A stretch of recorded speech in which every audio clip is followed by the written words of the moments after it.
What's good, YouTube? This video is going to be about a dating mistake and a relationship mistake a lot of women make that causes them to get tired, get exhausted, and also incur trauma themselves, right? So that's what we're going to be talking about today. But before I start, this video is sponsored by BetterHelp. BetterHelp is the largest network of mental health professionals in the world. They offer care by mobile, by text, by computer, by video chat, a lot of different mobile ways to make therapy and getting help more accessible to everyone, also more affordable. And I say that because they offer financial aid to a lot of people who sign up. If you haven't been able to find a mental health therapist or counselor, or you just don't know where to start, BetterHelp is an excellent starting place. The most important thing to me is that you actually start. I really wish it was more trendy and more viral to actually be on your healing journey instead of talking about how toxic everything and everyone are in the absence of doing something about it, starting with you. Anyway, if you're looking for a mental health counselor or you're interested in starting that journey for yourself, click the link below. Now onto this topic. Listen, ladies, it's not your job to heal a man, okay? I'll say that again. It's not your job to heal a man. It's his job to seek out healing. It's his job to start that journey. Just like it's not his job to heal you. And it's not his job to start your journey. I meet too many women who are dating guys who have trust issues or they've been through things. And those women take it upon themselves to fold themselves into a pretzel, to become everything that that man is lacking in his life, to become everything that that man has never experienced in the way of healthy love. They ultimately betray themselves, contorting themselves in ways to make themselves perfect for this man. While it's very valuable to understand the needs of the person that you're with, it's not your job to heal them if they live in an unhealed condition. It's your job to assist them in their healing process, right? It's your job to support them in their healing process, but it's not your job to heal them. And too many women take that on as a personal goal when they meet a man who says he has trust issues or that he's been through things or that his upbringing was rough.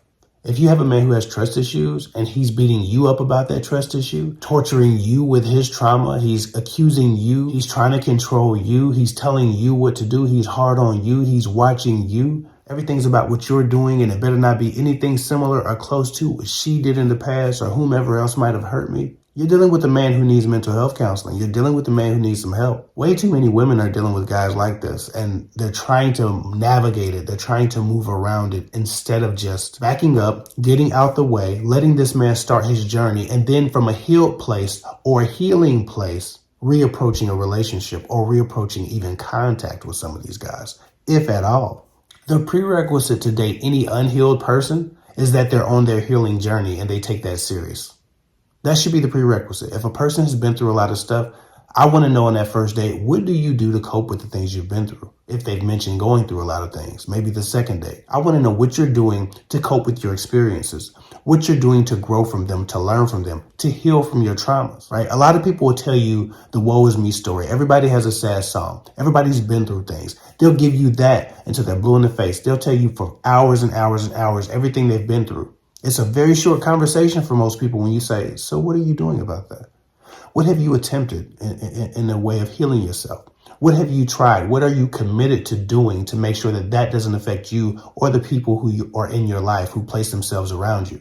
What have you done to make sure that you offer health to a relationship and not trauma because you've been through a lot? Everybody loves to sing their sad song, but very few people have a healing song or a healing journey that they can share.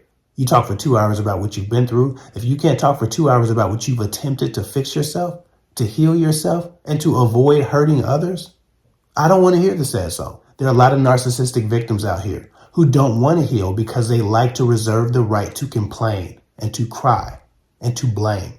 Of course, people have been through things. A lot of people have been through things.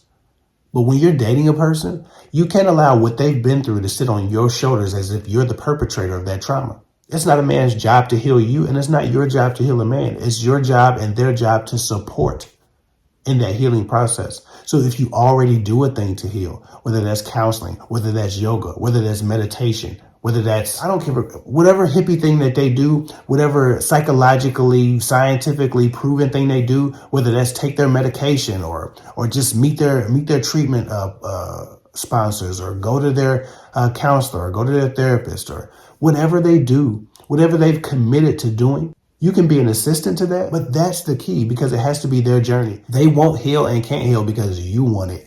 They have to already want it, and they have to already be passionate about getting through the things that they've been through in a healthier way. They already have to be passionate about finding answers that help them and not harm their relationships. If they don't have that passion, you can't give it to them. No more than you can tell an alcoholic, stop drinking because it's bad and it hurts my feelings that you get drunk all the time and say mean things and they just stop drinking. I don't know a drug addict who can stop because other people want them to. They stop when they want to, when they've hit rock bottom, when it becomes a priority and a passion for them to conquer that demon. So please don't put yourself in a position where you're thinking that, you have to move a certain way, walk a certain way, talk a certain way, because this person is unhealed and you don't want to trigger them. While that's very considerate and in some cases still necessary, a person needs to be on their own journey to heal themselves and to learn how to cope with new people and new stimuluses, new triggers, new events. They need to develop new coping mechanisms and always be evolving if they want to have healthy relationships. And that is not your burden to carry.